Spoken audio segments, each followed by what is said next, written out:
Rio de Água Viva 2024, levando o amor de Deus aos corações. Eu sou a Diva. Eu sou a Bianca. Bem-vindos ao Ravicast. Oi, pessoal, bem-vindos de volta a mais um episódio do nosso Ravicast, o podcast feito diretamente daqui, do Retiro Espiritual Rio de Água Viva. O nosso tema agora, desse episódio, é especial porque a gente conta com a surpresa do Espírito Santo. Com certeza. As surpresas que o Senhor tem preparado para cada um de nós. E a gente vai fazer uma partilha bem pessoal, né, Bianca? Com certeza, com certeza. Nessa dinâmica da alegria que nos une, dessa alegria que nos cura, dessa alegria que nos faz ver além do sofrimento. E verdadeiramente, assim, as surpresas do Espírito Santo, elas são tremendas. E aqui a gente vai combinar uma dinâmica, pode ser? Com certeza. A gente vai traçar um paralelo sobre o nosso tema principal, que é a alegria, que dá essa oportunidade de cura e de perdão, e fazer esse paralelo com o tema, juntamente com as nossas histórias. Aquilo que aconteceu na nossa vida de forma pessoal, que realmente fez a gente perceber o quanto a alegria de quem ama o Senhor e de quem é amado por Ele pode transformar as nossas vidas. Com certeza, até porque muitas vezes, Diva, a gente caminha com o Senhor e muitas vezes a gente espera que as graças, as bênçãos aconteçam na vida daqueles com os quais a gente pastoreia, com os nossos irmãos do grupo de oração, com aqueles que nos pedem oração, e muitos deles às vezes não têm essa dimensão de que a gente, muitas vezes que está ali servindo no grupo de oração, trabalhando na evangelização, também passa por esse processo. E eu acho que é uma riqueza muito grande essa oportunidade da gente poder partilhar um pouco daquilo que Deus fez e faz nas nossas vidas, a partir da provação, a partir do sofrimento, mas sobretudo a alegria que vem do Espírito Santo, que eu acho que é a chave principal para que a gente consiga superar, tocar e além, daquilo que a gente vive enquanto dor. E a gente pode começar por esse ponto. Qual foi a sua dor, Bianca? Olha, Diva, eu digo que a minha vida ela é uma vida marcada pela dor, 85, eu tinha mais ou menos 4 para 5 anos. O primeiro grande impacto de dor foi minha mãe morrer de câncer, Então, nos deixou a mim, mais 2 irmãos, eu era a do meio, meu irmão caçula, 1 ano e 7 meses, não conhecia minha mãe, E o meu pai ali naquela situação bem pitoresca, Um homem que tinha uma guardiã e ficou sem ela. Então, crescer sem minha mãe, acho que foi um processo muito dolorido, sem essa referência de mãe. Mas eu acho muito engraçado, porque assim, eu sou uma pessoa extremamente apaixonada e acho que minha mãe ela fez todo esse processo de transição de me apresentar a Nossa Senhora. Então, desde pequena, ela me colocava, até brinco com o Henrique, que eu encontrei com ele lá naquele Queremos Deus com a Mãe do Homem, Queremos Ver Deus com a Mãe do Homem. Era um evento que vinha a imagem réplica de Nossa Senhora de Fátima. Minha mãe muitas vezes não conseguia ir, porque estava grávida, mas ela fazia questão de que eu fosse. Então, ela já desde cedo, era Ave Maria, aquela coisa toda. Então, assim, eu posso dizer que o primeiro grande impacto, o primeiro processo de dor foi a perda da minha mãe. Depois eu tive pelo câncer. Depois, toda a vida, um processo doloroso, mas eu tive uma segunda grande perda que foi a morte do meu pai, com câncer também. E assim, meu pai, eu amo a minha mãe, o pouco que eu pude ter convivência com ela, mas eu sou apaixonadíssima pelo meu pai. Porque meu pai ele teve tantas oportunidades de mandar a gente para o exterior, que a gente passava muita dificuldade. As pessoas, vizinhos não queriam que brincassem com a gente, porque a gente eram crianças que viviam largadas na rua, literalmente, brincando, correndo o dia todo, e falavam, não quero você com Bianca porque ela vai dar para alguma coisa que não preste. E nisso tudo a gente vai vendo a mão de Deus, o cuidado de Deus, o quanto Deus ele foi conduzindo pelo Espírito Santo a vida do meu pai, que não era uma vida perfeita, mas era um homem pautado na lei do Senhor. Então ele sempre tentou passar isso pra gente. Ele tinha até uma máxima, faça o que eu digo, mas não faça o que eu faço. Porque ele tinha lá os desfios dele, tinha um problema com o álcool e outras coisas, mas ele sempre foi um homem que trazia pra gente a retidão da palavra de Deus, Então acho que o primeiro sustento era essa alegria que a palavra de Deus, né, as ordens, os mandamentos de Deus que o Senhor imprimia no nosso coração a partir do meu pai, foi desenhando ali no meu coração. E por fim, aí teve uma segunda perda. Meu pai morreu em 2007. 2008 eu engravidei, né, com uma semana de diagnóstico, a gente já celebrando o Dia dos Pais, Henrique todo feliz, ligando para as pessoas, e eu acabei perdendo essa criança. E depois de mais 3 anos de investigação, eu descobri que já estava num processo de menopausa precoce desde a casa dos 20 anos. Infelizmente ou felizmente eu não fui acompanhada, então mais um baque, né? Foi um momento bem difícil, a aceitação. E por fim, mais uma glória de Deus, que foi 2018, diagnóstico de câncer, né? Mais uma vez o câncer visitando a minha vida. Então primeiro com meu pai, depois com a minha mamãe, depois com meu pai e depois eu mesma. Então foram vários momentos de dor, né? Mas bendito seja Deus por essa dor que nos faz crescer nele.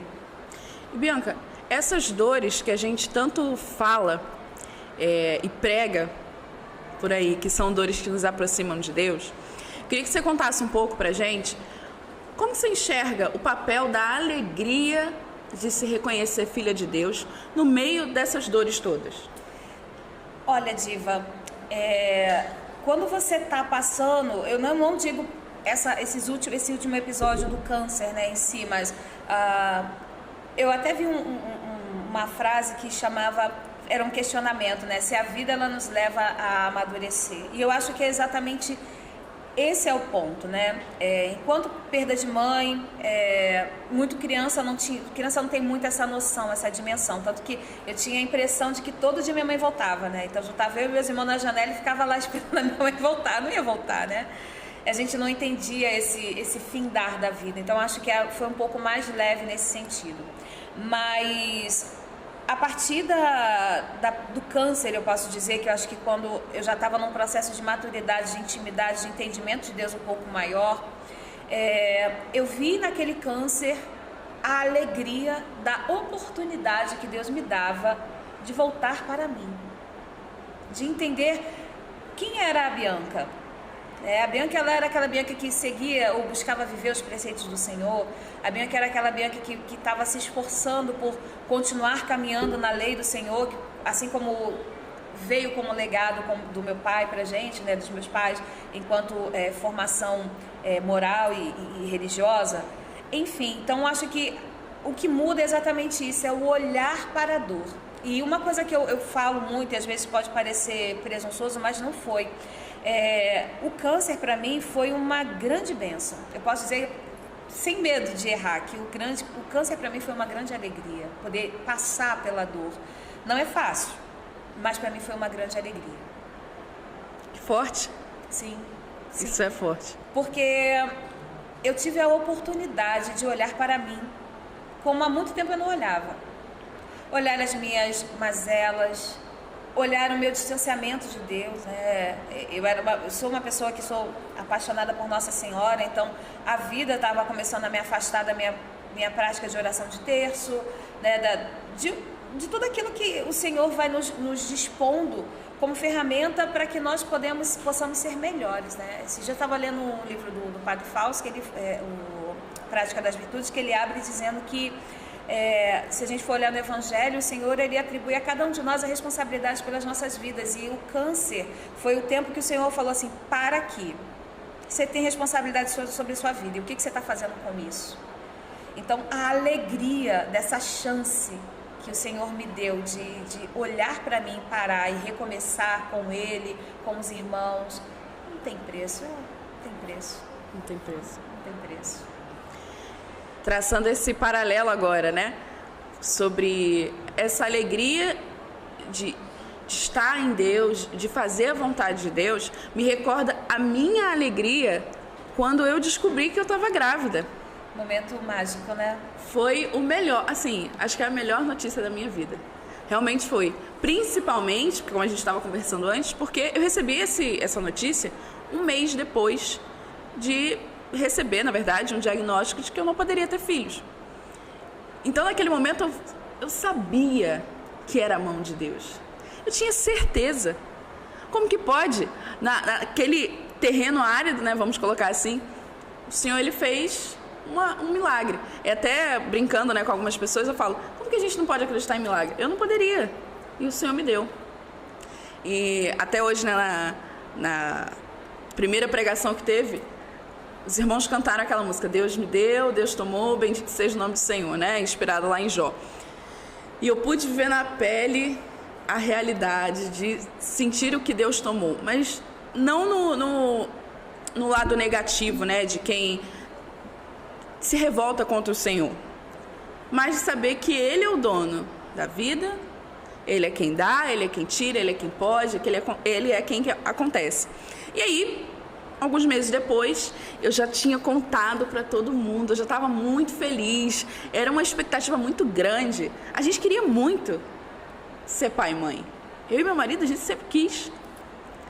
E aí começou um sangramento, um sentimento diferente. E aí eu via perder meu neném. O Isaac, a gente deu um nome para ele. O Isaac, ele foi quem Deus usou para fazer com que eu voltasse a olhar para mim. Porque a gente começa a entrar nessa pilha de que é correria, isso aqui. Gente, isso aí não existe.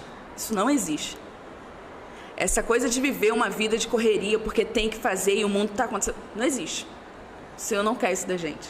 E a gente é muito levada a isso, né? A viver o imediatismo, a querer abraçar várias coisas ao mesmo tempo, achar que nós vamos dar conta de tudo isso. E assim, acredito que assim como o câncer para mim foi esse tempo de parada, né? Além de um intercessor que o Senhor te concedeu, assim como eu tenho o meu Miguel no céu, você tem o seu Isaac, né? E o Senhor também, Ele usa desses momentos de parada, de dor, para nos fazer esse olhar para nós.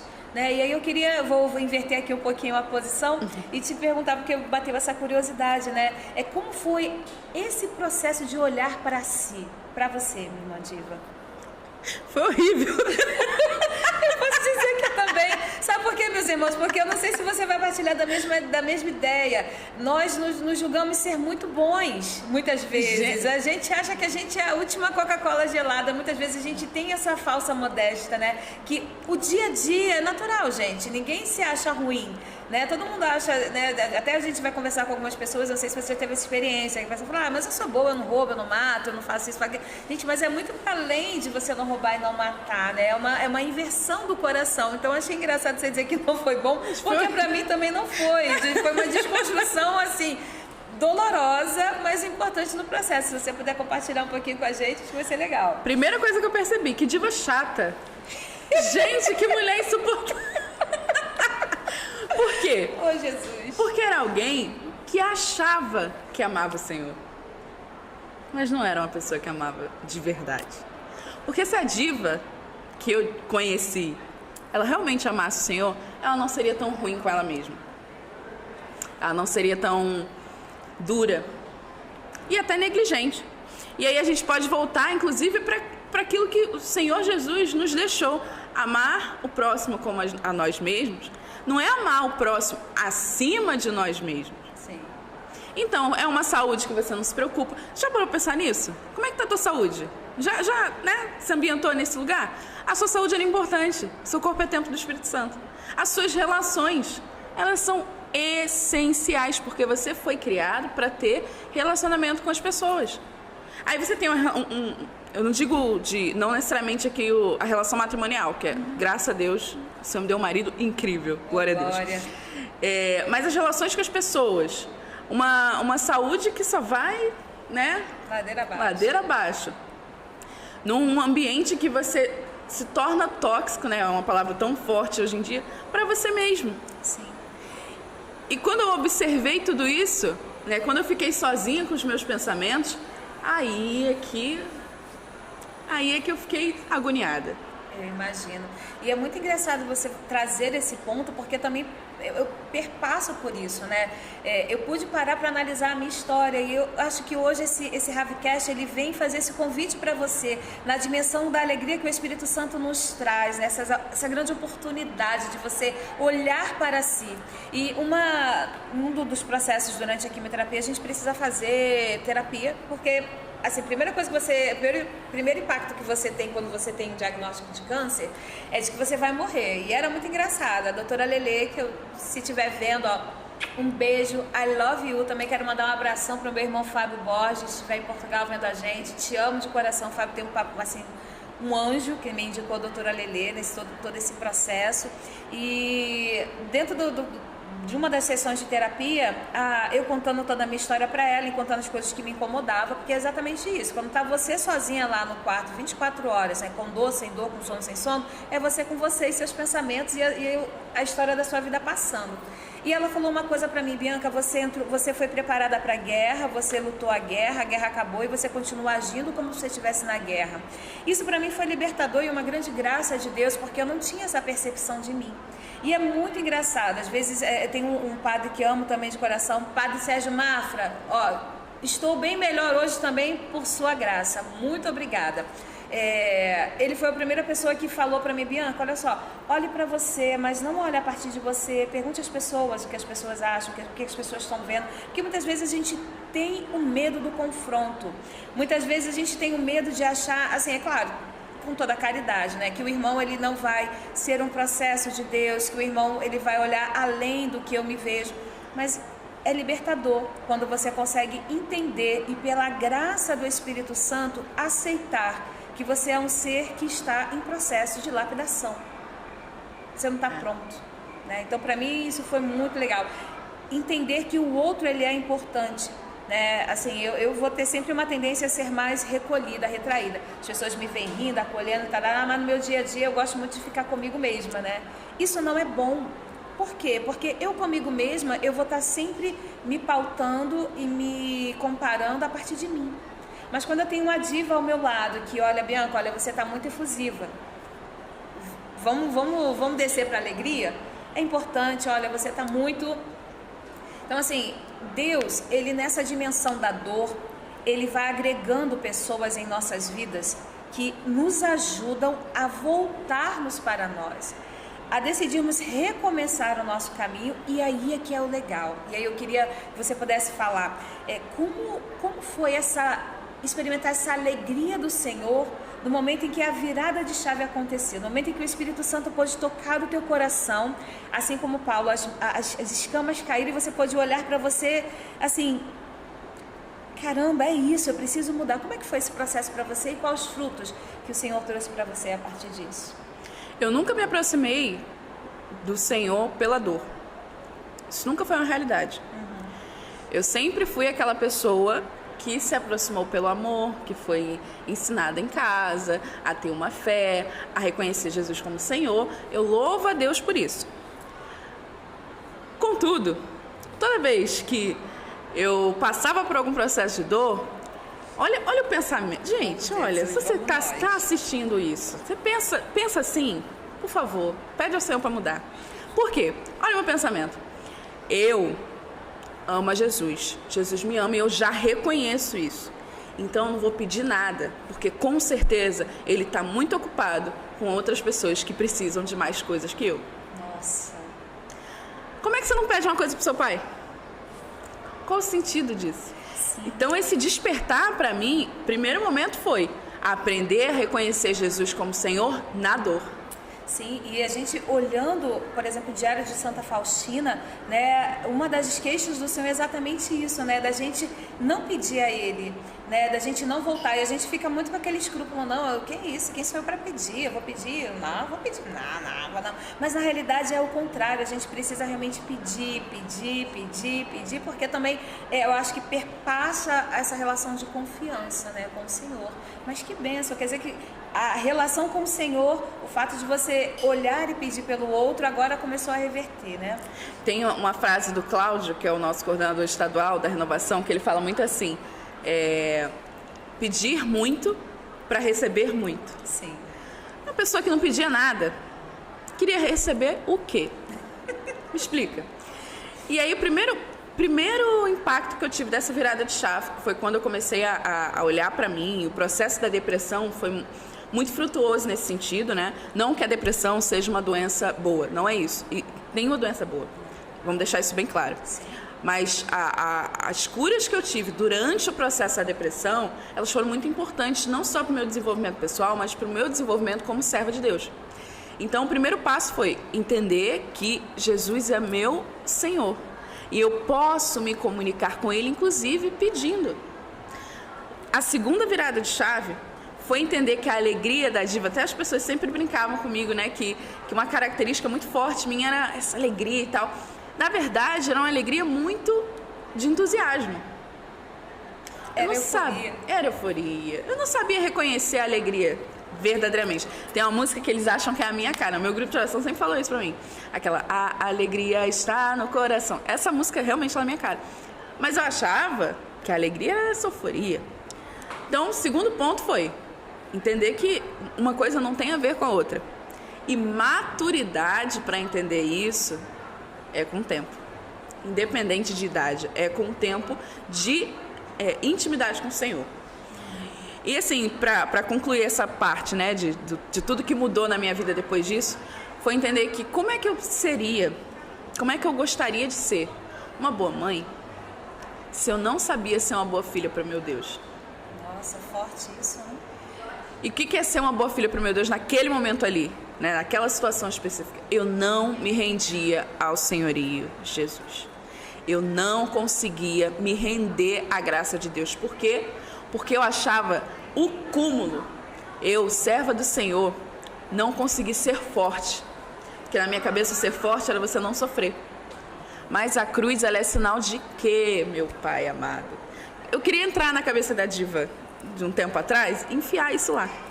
Tipo assim, diva, aprende isso aqui, minha querida. Senhora, tudo bom? Boa tarde. Mas, brincadeiras à parte, aprender a ser filho de Deus é fazer com que a vontade dele passe pelo nosso dia a dia. Nosso consentimento também, né? Com certeza, as nossas pequenas ações, enfim, no geral. Eu acredito que o grande pulo, né, o grande salto que eu poderia ter dado nesse período não foi um salto financeiro, não foi um salto, ao contrário, muitas coisas eu tive que regredir. Não foi um salto de saúde, assim, no geral, foi um salto de desenvolvimento pessoal e de conhecimento do Senhor. Que lindo, que lindo, que lindo. São frutos que a gente leva para a vida toda. Né? Que a gente vai dali é só uma tendência aumentando. Eu posso dizer que ao contrário de você, eu sou pidona, imagina, né? Eu gosto muito do Acaso Não Sabeis, porque é exatamente isso, né? Só quem já foi órfão sabe o valor do amor de mãe. Então eu sempre fui muito carente de tudo, então eu aprendi desde muito cedo a pedir bastante. E eu queria trazer uma dimensão dessa minha pedância, que era o meu pai. Gente, eu ia para os retiros, eu ia para os encontros de oração e eu só pedia a Deus para guardar o meu pai, porque meu pai, ele bebia muito, quando bebia ficava meio nervoso, né, armava confusão, e eu tinha a impressão que eu ia voltar de casa dos retiros e eu ia pegar meu pai todo na esquina lá, cheio de porrada, enfim, aquelas coisas todas que infelizmente a violência acaba trazendo. E eu vou lhe falar que Deus, ele ouviu o meu clamor. Meu pai, ele, como eu falei, né, ele teve um câncer. No dia que eu soube do câncer dele, para mim também foi uma dor. Eu fiquei basicamente quase 2 meses sem voz, pelo impacto, perdi a voz. Mas ali o Senhor foi me preparando. E foi lindo porque meu pai foi gestado 9 meses para o céu. Gente, olha que alegria de você ter uma gestação. A gente falava de gestações, tanto a minha, né, quanto a sua, que a gente acabou interrompendo. Mas olha que gestação linda de Deus, o cuidado de Deus, e como não se sentir alegre verdadeiramente, né? Porque eu sabia que meu pai, ele estava sendo gestado para o céu. Eu sabia que era uma resposta das minhas orações, daquilo que eu pedia a Deus, a salvação do meu pai. Mais do que qualquer outra coisa, eu sempre falo, né? O que eu peço para mim, para os meus e aqueles que amam, e na verdade eu tento pedir para todos, né? É a salvação. E meu pai, cara, ele foi preparado, tempos antes ele conseguiu fazer um retiro no Maranatá. Na verdade eu vi a entrevista esqueci o nome agora do fundador da comunidade, num podcast, Paulo Vitor, Canção Nova, né, Seu Martins. E eu falei, não, eu tenho que levar meu pai. Então meu pai, ele primeiro fez o Maranatá, teve um primeiro encontro com Jesus, já teve uma mudança. Depois ele fez um outro Maranatá, ele fez outros 2 Maranatais, eu não consegui estar com ele. E descobrimos o câncer. E eu posso dizer para você que meu pai, durante esse processo, meu pai foi atendido em confissão, né? Meu pai comungou, meu pai crismou, né? Horas antes dele falecer, ele recebeu a unção dos enfermos e meu pai, como resposta de Deus, ele vem a falecer no dia 30 de dezembro de 2007. Dia onde o profeta Simeão conhece Jesus, e o evangelho do dia vai dizer, né? Deixai o vosso servo em paz, porque porque os meus olhos contemplaram a salvação. E eu falo, cara, se isso não é certeza de salvação para o meu pai, que era uma resposta daquilo que eu sempre pedi, eu não sei. E o que foi muito engraçado, talvez contraditório, é que na época eu trabalhava com canto coral na paróquia, né? E assim, meu pai tinha morrido dia 1º de janeiro, né, de 2008. Eu estaria velando meu pai, né? Mas eu estava alegre em Deus. As pessoas, elas olhavam para mim e queriam me ver chorando, triste, mas eu entendia que o processo de cura, nesses 9 meses do meu pai, onde ele foi gestado para o céu, foi um processo de cura que também me alcançou.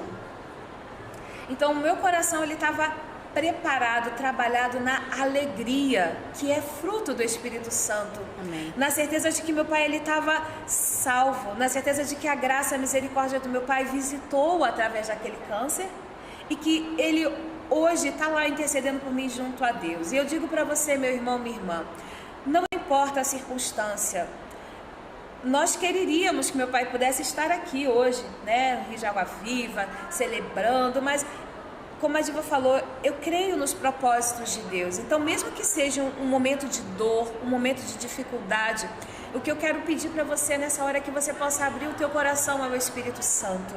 Que você possa pedir a esse Espírito Santo que ele venha trazer para o teu coração o convencimento de que Deus está preparando e trabalhando o melhor. Amém. Que eu não enxergo, que você não enxerga, né? Mas que Deus entende. E eu sabia que para o meu pai o melhor, para que ele pudesse ter a graça da salvação, era passar a cruz, o calvário dele através daquele câncer. Então assim, como não amar esse Deus? Como não servir a esse Deus? Como não se alegrar em Deus diante de não apenas promessas, mas cumprimentos, realizações. E eu digo também para você, minha irmã Diva, e para você que assim como nós hoje passa pela expectativa de ser mãe, pelo sonho de ser mãe ou pela dúvida, pela certeza, Deus, ele tem um propósito, Deus, ele tem um tempo. E o que a gente precisa fazer, minha irmã, é clamar o Espírito Santo de Deus. Aleluia. Para que ele, através dessa alegria que santifica, dessa alegria que nos põe de pé, dessa alegria que nos dá a certeza de que Deus é o soberano em nossas vidas, ela possa fazer frutificar, né? Quantas reflexões profundas, né? É verdade. Quanto crescimento o Senhor nos dá a partir de tudo isso. Então, gente, é só glorificar, clamar e glorificar. Glorificar o Senhor. Eu aproveito já para glorificar a Deus pela sua vida, Bianca, pela vida de todas as pessoas que estão aqui assistindo, que vão assistir, que vivem hoje uma situação de dor. Dores todos nós temos, mas alguma que seja latente, que seja verdadeiramente a sua cruz. E eu quero louvar a Deus pela sua vida, pelo fato de você ter escolhido ouvir, escolhido tirar um tempinho para estar com Ele. E assim, aqui a gente está como meras porta-vozes. Sim. Porque a graça é de Deus. O milagre é Ele quem faz, né? A realização é dele. É verdade. E para que a gente possa fechar aqui esse nosso episódio de uma forma bem específica. Específica para você. Específica do mesmo modo que foi específico para a gente. Sim. Essa surpresa do Espírito Santo, que ela seja específica para você. E eu vou pedir, agora, né, essa coisa do pedir, vamos pedir. Queria pedir, Bianca, você que tem uma voz linda. Oh, glória a Deus. Que você pudesse cantar pra gente a música que a gente estava cantando antes de entrar aqui, né? Se Deus fizer, Ele é Deus, se não fizer, para que a gente possa embalar aqui a nossa oração, entregar nas mãos de Jesus tudo que é nosso, para que Ele faça acontecer conforme a vontade dEle. Amém? Amém. Te convido a você que está nos ouvindo nesse Ravcast, que você possa fechar o teu coração, que você possa apresentar ao Senhor as suas dores, que você possa apresentar ao Senhor aonde está faltando a alegria, aonde você está vivendo o entusiasmo, e confiar de que o Senhor, Ele é poderoso, e que no momento em que você entrega, confia e não volta para buscar, a graça de Deus acontece. Minha fé não está firmada naquilo que podes fazer. Eu aprendi a te adorar pelo que és.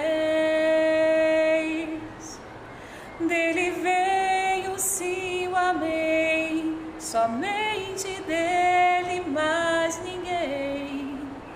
A Deus seja o louvor.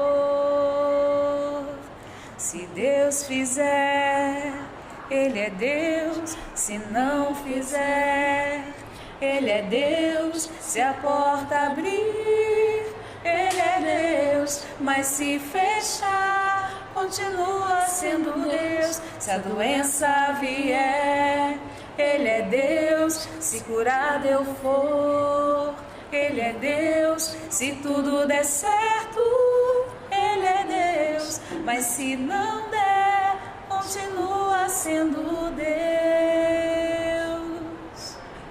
Pai Santo, Pai amado, em nome do Teu Filho Jesus, nós queremos Te apresentar os nossos corações, mas sobretudo o coração de cada irmão que nessa tarde se colocou a ouvir esse Ravecast, para todos aqueles que em qualquer tempo ou situação vai estar ouvindo o Ravecast. Queremos pedir, Senhor, o poder, a ação, o derramamento do Teu Espírito Santo sobre esses corações. Que Teu Espírito Santo venha renovar a coragem, venha renovar a fé, venha renovar a esperança, a alegria, a certeza, Senhor, que independente da resposta, independente do resultado final, Tu estás conosco.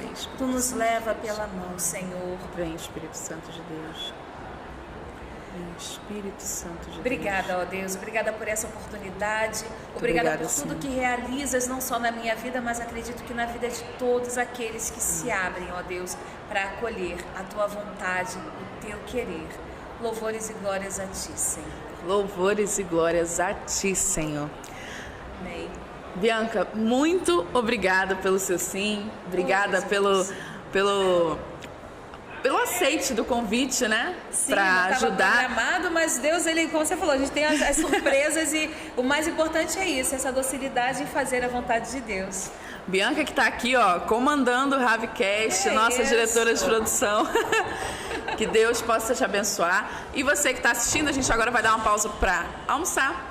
2 horas a gente retorna com o nosso com a nossa programação. Tem pregação hoje, tem também Santa Missa. E nos acompanhe nas nossas redes sociais: Instagram, Facebook, YouTube, tudo online, tá bom? Até mais e até o próximo Ravecast também com mais testemunho. Deus abençoe, irmãos. Deus abençoe, meus irmãos. A paz de Jesus.